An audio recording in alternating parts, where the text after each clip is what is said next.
நேயர்களுக்கு வணக்கம். இன்றைய காலை நேர தலைப்பு செய்திகள். ஊழல் மோசடியை மட்டுப்படுத்த தற்போதைய அரசாங்கம் முன்னெடுத்து செல்லும் வேலை திட்டங்களுக்கு ஒத்துழைப்பு வழங்குவதாக இலங்கை மற்றும் மாலைத்தீவுக்கான கனடிய உயர்ஸ்தானிகர் எரிக் வால்ஸ் தெரிவித்துள்ளார். ஜனாதிபதியின் செயலாளர் கலாநிதி சனத் நந்திக குமாரநாயக்க மற்றும் இலங்கை மற்றும் மாலைத்தீவுக்கான கண்டிய உயர்ஸ்தானிகர் எரிக் வால்ஸ் ஆகியோருக்கிடையில் ஜனாதிபதி அலுவலகத்தில் நேற்று நடைபெற்ற ஊடக சந்திப்பின் போதே இந்த விடயங்கள் கலந்துரையாடப்பட்டுள்ளன. இதன்போது ஊழல் மற்றும் மோசடியை ஒழிப்பது தொடர்பில் கனடா அரசாங்கத்தின் அனுபவங்களை இலங்கை அரசாங்கத்துடன் பகிர்ந்து கொள்வது தொடர்பில் கவனம் செலுத்தப்பட்டுள்ளது. நாட்டின் நிதி கட்டமைப்பை பலப்படுத்தி செயல்திறன் மிக்கதாக மாற்ற தேவையான நடவடிக்கைகளை எடுக்குமாறு நிதியமைச்சின் அதிகாரிகளுக்கு ஜனாதிபதி அனுரகுமார திசாநாயக்க அறிவுறுத்தல் வழங்கியுள்ளார். நிதியமைச்சின் அதிகாரிகளுடன் ஜனாதிபதி அலுவலகத்தில் நேற்று நடைபெற்ற சந்திப்பிலேயே அவர் இந்த அறிவுறுத்தலை வழங்கியதாக ஜனாதிபதி ஊடகப் பிரிவு தெரிவித்துள்ளது. நாட்டின் நிதி நிலைமையை ஸ்திரப்படுத்த சுயாதீன நிறுவனம் என்ற வகையில் மத்திய வங்கியினால் மேற்கொள்ளக்கூடிய அனைத்து நடவடிக்கைகளையும் முன்னெடுக்குமாறும் அதற்கான ஒத்துழைப்பு மற்றும் வசதிகளை அரசாங்கம் வழங்கும் என்றும் ஜனாதிபதி குறிப்பிட்டுள்ளார். இலங்கையின் நிதி செயற்பாடுகளை செயற்திறன் மிக்கதாக்குவதற்கு சிறந்ததொரு பொறிமுறையை உருவாக்க நடவடிக்கை எடுக்குமாறும் அதிகாரிகளுக்கு அறிவுறுத்தல் வழங்கப்பட்டுள்ளது. நாட்டில் எரிபொருள் நெருக்கடி ஏற்படுவதற்கான எவ்வித வாய்ப்பும் இல்லை என கனியவள கூட்டுத்தாபனத்தின் தலைவர் டி.ஜே. ராஜகருணா தெரிவித்துள்ளார்.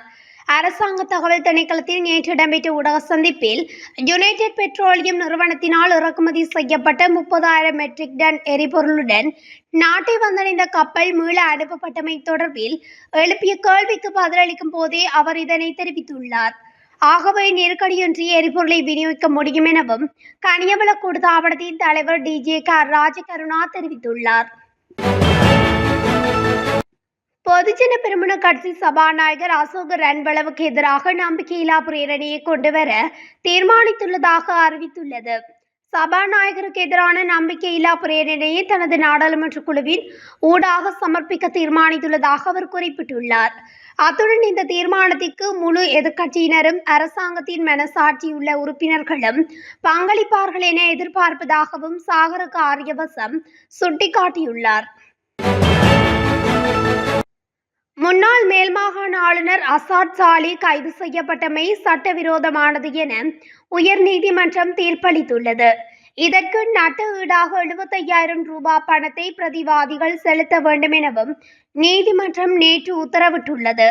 முன்னாள் பொது பாதுகாப்பு அமைச்சர் சரத் வீரசேகர மற்றும் குற்றப்புலனாய்வு திணைக்களத்தின் படிப்பாளர் ஆகியோர் இந்த வழக்கின் பிரதிவாதிகள் ஆவர்.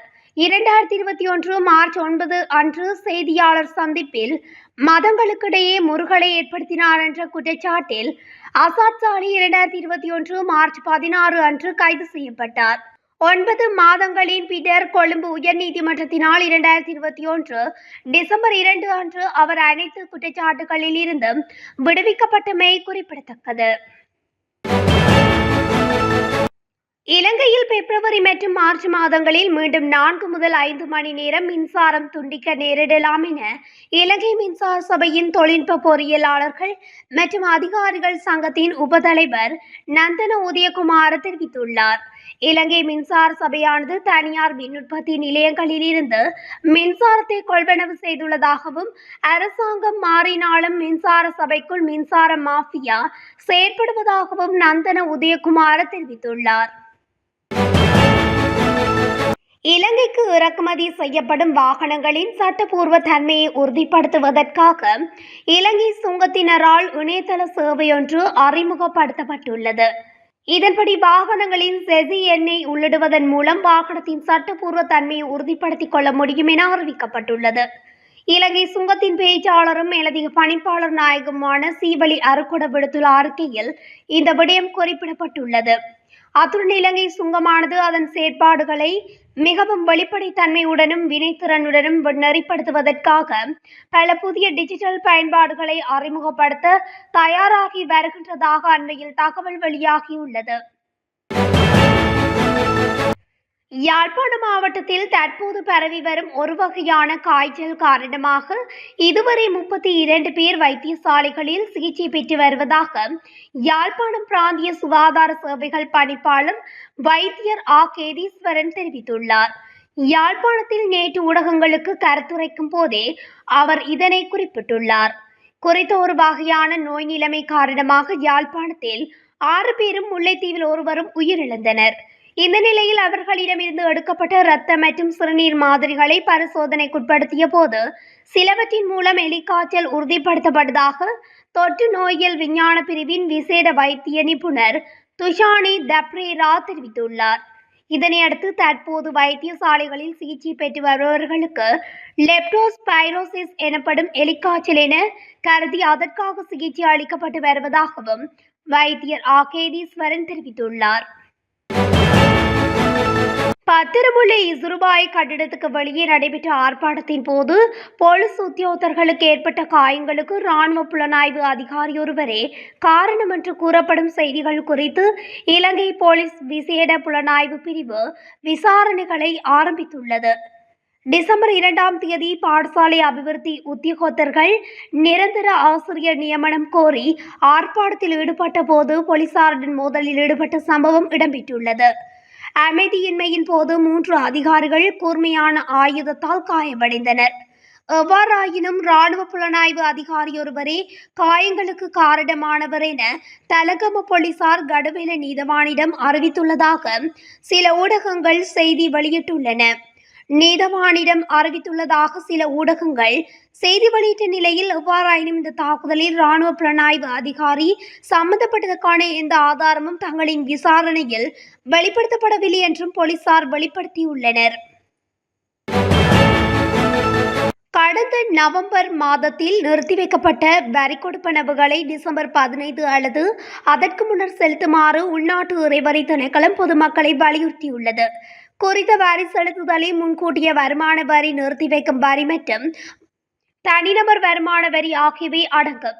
எனவே ஆன்லைன் வரி செலுத்தும் தளம் மூலம் உரிய வரிகளை செலுத்துமாறு பொதுமக்கள் வலியுறுத்தப்படுவதாக இறைவரி திணைக்களம் மேலும் தெரிவித்துள்ளது. தென்மேற்கு வங்காள விரிகுடாவில் உருவாகியுள்ள குறைந்த காற்றழுத்த தாழ்வு மண்டலம் வலுவிழந்து வருவதால் அடுத்த 36 மணித்தியாலங்களுக்கு வடக்கு மற்றும் வடமத்திய மாகாணங்களில் அவ்வப்போது கனமழையோ அல்லது இடியுடன் கூடிய மழையோ பெய்யக்கூடும் என வளிமண்டலவியல் திணைக்களம் எதிர்வு கூறியுள்ளது. அத்துடன் ஏனைய பிரதேசங்களில் மாலை அல்லது இரவு வேளைகளில் மழையோ அல்லது இடியுடன் கூடிய மழையோ பெய்யக்கூடிய சாத்தியம் காணப்படுவதாக திணைக்களம் தெரிவித்துள்ளது. மேல் மாகாணம், காலி மற்றும் மாத்தறை மாவட்டங்களில் சில இடங்களில் இன்று காலை மழை பெய்யக்கூடும் என வளிமண்டலவியல் திணைக்களம் எதிர்வு கூறியுள்ளது. யாழ்ப்பாணம் சிறைச்சாலையிலிருந்து யாழ் நீதிமன்றத்துக்கு சிறைச்சாலை உத்தியோகத்தர்களால் அழைத்து வரப்பட்ட சிறை கைதி ஒருவர் மயங்கி விழுந்து உயிரிழந்துள்ளார். யாழ்ப்பாணம் நீதிமன்ற வளாகத்தில் நேற்று காலை வழக்கொன்றுக்காக அழைத்து வரப்பட்டவரே இவ்வாறு உயிரிழந்துள்ளார். நாவட்குழி ஐயனார் கோவிலடியைச் சேர்ந்த 40 வயதான ரத்தினசிங்கம் சந்திரகுமார் என்பவரே உயிரிழந்தவர் ஆவார். குறித்த கைதி பல்வேறு குற்ற செயல்களுடன் சம்பந்தப்பட்ட வழக்குகளில் தொடர்பு பட்டவர் என போலீசார் மற்றும் சிறைச்சாலை வட்டாரங்கள் தெரிவிக்கின்றன. புத்தள கதிர்காமம் வீதியில் கதிர்காமம் நோக்கி பயணித்த லோரியொன்று யானையால் கவிழ்ந்ததில் பெண்ணொருவர் உடல் நசுங்கி உயிரிழந்துள்ளதாக கோணாகணார போலீசார் தெரிவித்தனர். இதில் முதுகண்டிய மீனவ கிராமத்தைச் சேர்ந்த 6 பிள்ளைகளின் தாயாரான கேஜி கெரசுதி 66 என்ற பெண்ணே உயிரிழந்துள்ளார். லோரியில் கதிர்காம ஜாத்திரைக்கு கடந்த 12ஆம் தேதி சென்று கொண்டிருந்த போது வீதியை மறைத்துக் கொண்டு காட்டு யானைக்கு நின்று கொண்டுள்ளது. இந்த நிலையில் குறித்தவன் யானைக்கு வாழைப்பழம் சீப்பு கொடுத்ததை அடுத்து காட்டு யானை லோரியில் இன்னும் உணவுகளை தேடியது. உணவுகள் கிடைக்காமையால் தனது தும்பிக்கையால் லோரியை புரட்டியது. இதன்போது முன்னாசனத்தில் அமர்ந்திருந்த பெண் உடல் நசுங்கி பலத்த காயங்களுடன் புத்தளா பிரதேச வைத்தியசாலையில் அனுமதிக்கப்பட்டதன் பின்னர் உயிரிழந்துள்ளார். புத்தளத்தில் இருந்து மன்னார் மற்றும் காங்கசந்துறை ஊடாக முல்லைத்தீவு வரையான கடற்பரப்புகளில் மீன்பிடி நடவடிக்கைகளில் ஈடுபட வேண்டாம் என வளிமண்டலவியல் திணைக்களம் எச்சரித்துள்ளது. தென்மேற்கு வங்காள விரிகுடாவில் உருவாகியுள்ள குறைந்த காற்றழுத்த தாழ்வு மண்டலம் எதிர்வரும் 24 மணித்தியாலத்துக்கு நீடிக்கும் என வளிமண்டலவியல் திணைக்களம் எதிர்வு கூறியுள்ளது. குறித்து தாழ்வு மண்டலம் மேற்கு வடமேற்கு திசையில் இலங்கையின் வடக்கு கரையை அண்மித்து தமிழகத்தை நோக்கி நகரக்கூடும் எனவும் எதிர்வு கூறப்பட்டுள்ளது. இத்துடன் தமிழொலியின் இன்றைய காலை நேர தலைப்பு செய்திகள் நிறைவடைகின்றன. தொடர்ச்சியாக செய்திகளை அறிந்து கொள்ள தமிழொலி ஊடகத்துடன் இணைந்திருங்கள். நன்றி, வணக்கம்.